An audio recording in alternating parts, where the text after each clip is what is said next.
Not even the evening showers dampened the spirit on this first night of Marine Week. It's worth it. These guys, tough it out through 120-degree heat, any kind of weather, any kind of trouble. They tough it out to defend us. A week filled with both pride and emotion, from the changing of the guard at the Vietnam Wall replica to the 400 flags memorializing Ohio's fallen in the War on Terror. During opening ceremonies, Mayor Jackson called this week a way for Cleveland to recognize and celebrate the Marines for what they've done for us as a country. But the Marines also want it to be a time for us to learn who they are. We're traditionally known for kicking indoors and taking care of business that way, but the Marine Corps also has a large humanitarian mission. We do a lot of peaceful missions. We do a lot of aid to countries in distress. What do you know about the Marines? They fight for us. Yeah, that's about it. Do you think you'd like to be a Marine one day? Maybe. So far, the Marines and their tanks and their aircraft have been a hit with the children. Aaron Gonzalez of Akron thought this would be a great man night with his sons. Educational for the boys, humbling for Dad. Right now there's guys and gals dying just that we can watch TV and come out and enjoy stuff like this. It's humbling. Tomorrow, News Channel 5 anchor Leon Bibb will go up in this MV-22 Osprey. One of many events planned before the flag is retired for the final time this weekend.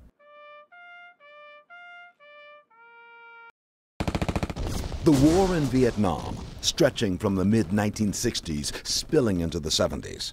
Many hundreds of thousands of American troops were sent to Southeast Asia to fight against communist forces wanting to defeat South Vietnam's government. The American troops' death toll was high, so the Vietnam Memorial is a gathering place where grief can hang heavy. In Cleveland, this is a smaller traveling replica of the permanent and larger granite memorial in Washington, D.C. It bears the names of the nearly 59,000 U.S. troops killed in the war.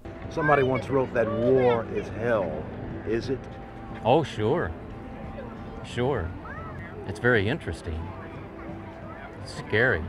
Scariest time of your life. Veterans of the war, as well as others, look literally into this traveling Vietnam memorial. They see names of those who gave ultimate sacrifice. War dead here, remembered. In some ways, this memorial, part of the Cleveland Marine Week exhibitions, is a place of healing. Those who know war find and bring something here. A place for somebody to grieve and just to show expressions, thankful that you made it back and for the people that didn't make it back. Even as Marine aircraft thunder over this traveling memorial, there is a peace here as the names of the war dead are viewed. Graying veterans of Vietnam walk amongst the crowd. Civilian now, Bill Taylor still dons a uniform, working with an interest group called the Young Marines. How many names do you know on this wall? 14. 14? Yes, sir. And 2 before I graduated from high school. At this traveling Vietnam memorial, today's military brings its presence. The nearly 59,000 war dead are not left alone. I came back from Vietnam. We didn't have a welcoming like this show of support, so I decided to come down and just spend the whole day down here and just talk to other veterans. A gathering place where many speak in almost hushed tones. Respect here for Vietnam's U.S. troopers who did not come home. Among the veterans is Cleveland Mayor Frank Jackson. You served in Vietnam. Yeah.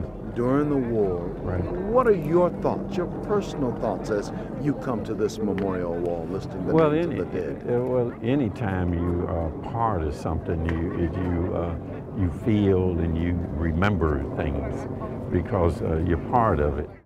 Not a day goes by that I do not think of my time in Vietnam. As a young soldier there, I know names that are on this wall.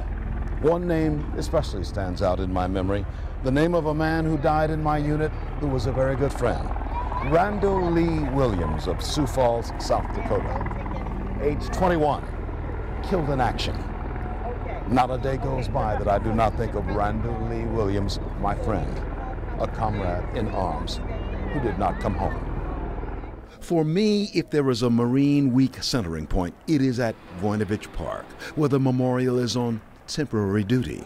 For me, it is more than special because of the names on the wall. Look at this woman here. She's found a name. Yeah. They find names and they take pictures. Sure. New pictures to go with old pictures, like this one of my time so many years ago in the war. Just as Vietnam called me here, the Vietnam Memorial calls me now. It is filled with names of those who did not come back. Their names from years back peer back at us.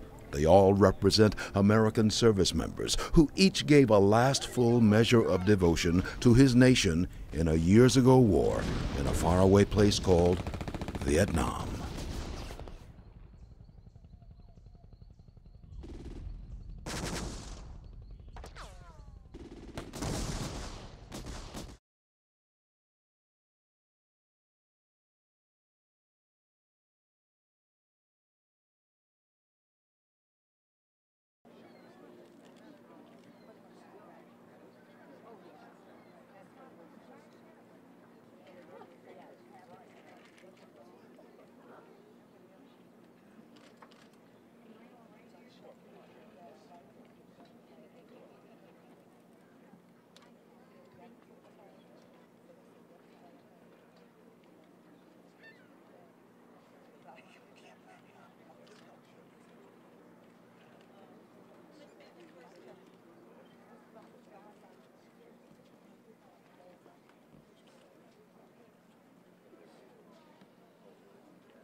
It's been amazing out here this week.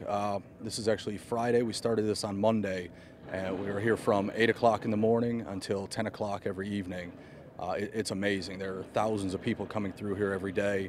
A lot of veterans from everything from World War II to Iraq and Afghanistan. It's really been awesome to interact with everyone.